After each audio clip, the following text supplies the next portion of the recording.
where nightmares come to life and the shadows have stories to tell. If you're brave enough to stick around, hit that subscribe button and turn on notifications, because you never know when the next story will creep up on you. Now, settle in, turn down the lights, and get ready for a journey into the unknown. This is Campfire.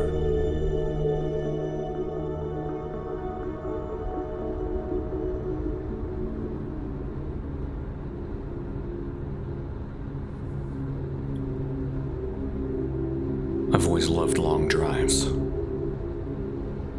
There's something peaceful about the endless road. The way the sky stretches out forever, untouched by city lights. Out here in the Nevada desert, the only company I have is the occasional road sign and the distant shimmer of heat on the horizon. It's just me, my car, and the road. The drive to Reno is nothing but stretches of emptiness. But I like it that way. It gives me time to think, to process, to escape.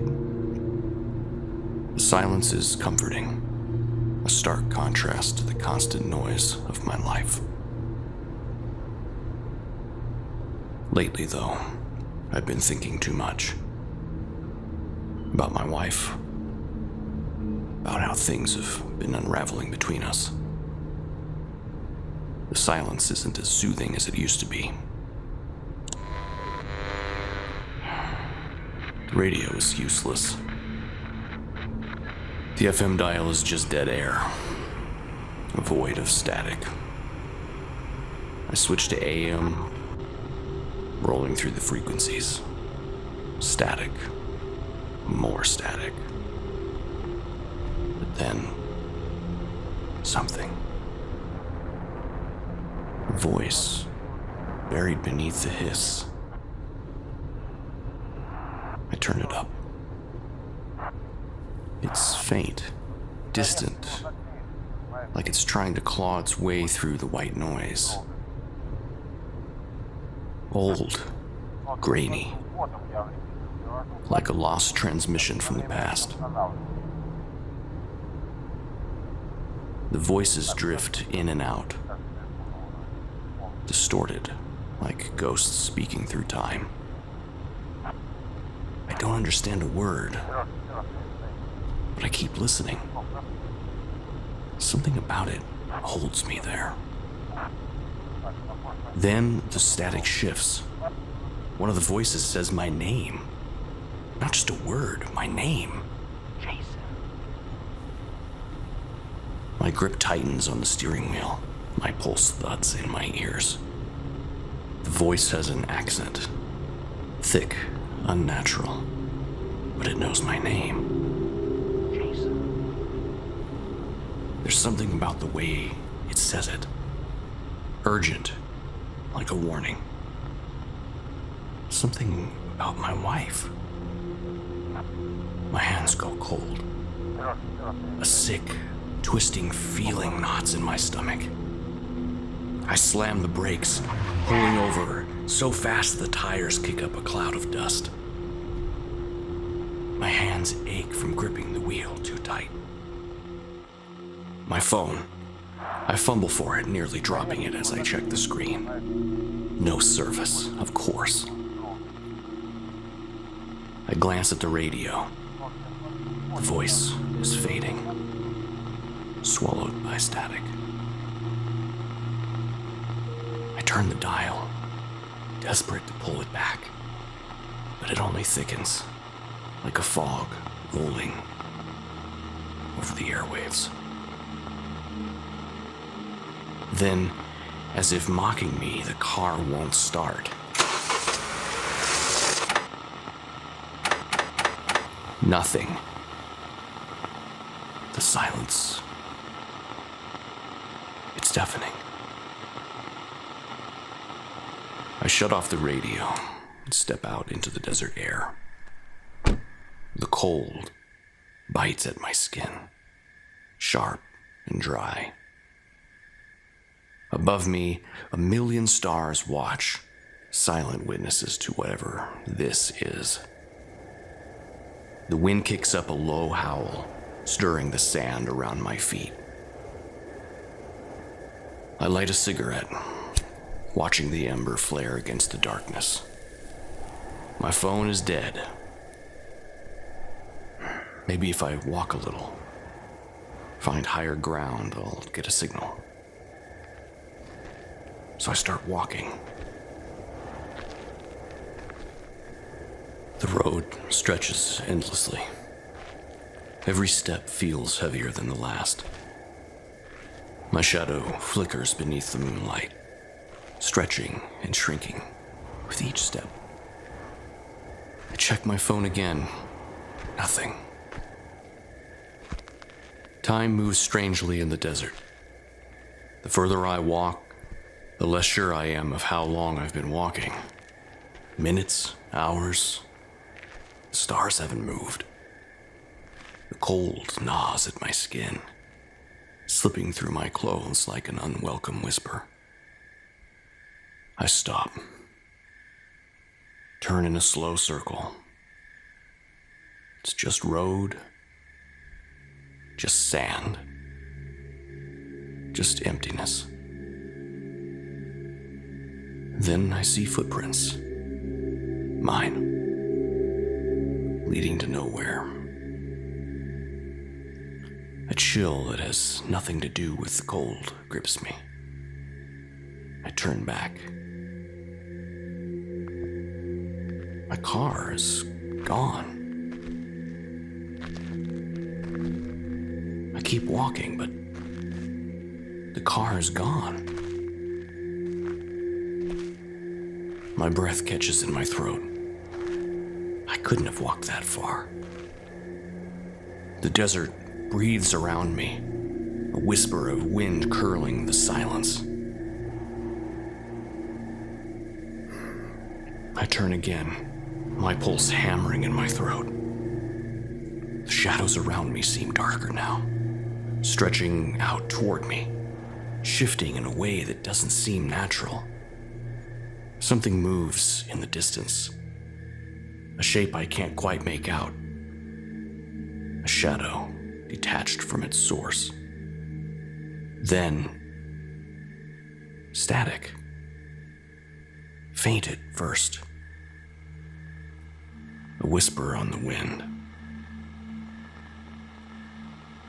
I take a step forward. It grows louder. Another step. The voice returns. Jason, are you there? Urgent now. Desperate. I stumble back, my breath ragged. The further I walk, the louder it gets, like I'm turning into something invisible. Jason, your wife is dead. No. The voice is relentless. It keeps repeating my name, asking me to answer, begging. Jason. Then, I see headlights. A semi-truck on the horizon, roaring toward me like salvation. I wave my arms, my heart pounding in my chest. Please, stop. It barrels past, wind whipping up my clothes. Then, brakes. The truck lurches to a stop. The horn blasts once. Low and impatient. I jog to the passenger side, breathless. The driver rolls down the window. A man, maybe in his late 40s, weathered face, tired eyes. You all right? My car. I pause. What do I even say? It broke down. Can you take me to the next town? He nods, jerking his head toward the door. Hop in. I don't think twice. Inside, the cab feels old, like stepping into another decade. Vinyl seats cracked with time, the faint scent of diesel and stale coffee. The dim glow of the dashboard casts eerie shadows across the driver's face as he grips the wheel. We exchange names. The man, Frank, adjusts the radio, scanning for a station. The FM dial crackles, then settles on something distant. A country song, warbling through the static. The sound makes my stomach turn. It's too familiar. I glance at Frank's clothes, his jacket, his boots. Something about them feel wrong. I reach for my phone, needing something, anything, grounding. It's not there. My hands pat in my pockets, frantic. No phone.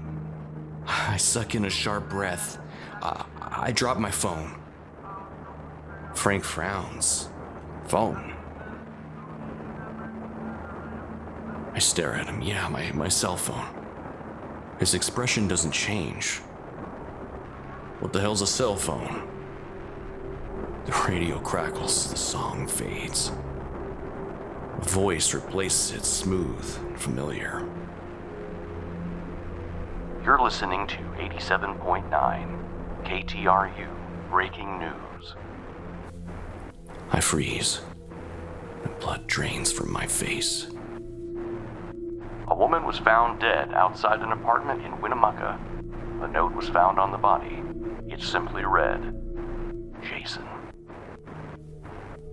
Frank's fingers tighten on the wheel. He turns his head slowly. Too slowly. What was your name again? The truck shudders to a halt. Frank is different now. Cold, sharp. Get out. I don't argue. I just open the door and step into the darkness. Close the door. The truck lurches forward, disappearing down the highway. Its taillights swallowed by the void. Silence returns. The desert, vast and empty, stretches around me like an open grave. Then, I see it. A car. It's my car. It's parked on the side of the road. Door open, engine off. The static is there, whispering from the radio. A voice cutting through. Jason, are you there? It's louder now, urgent, panicked. Jason, answer me. The shadows shift. The whispering wind carries something else. A sound I can't quite place. A voice. But not from the radio this time. It's coming from inside the car. And then, the voice calls again. Jason. It's my voice. I step closer. A gun lays on the pavement. And inside the car, I see myself staring back with a blank stare. Dead.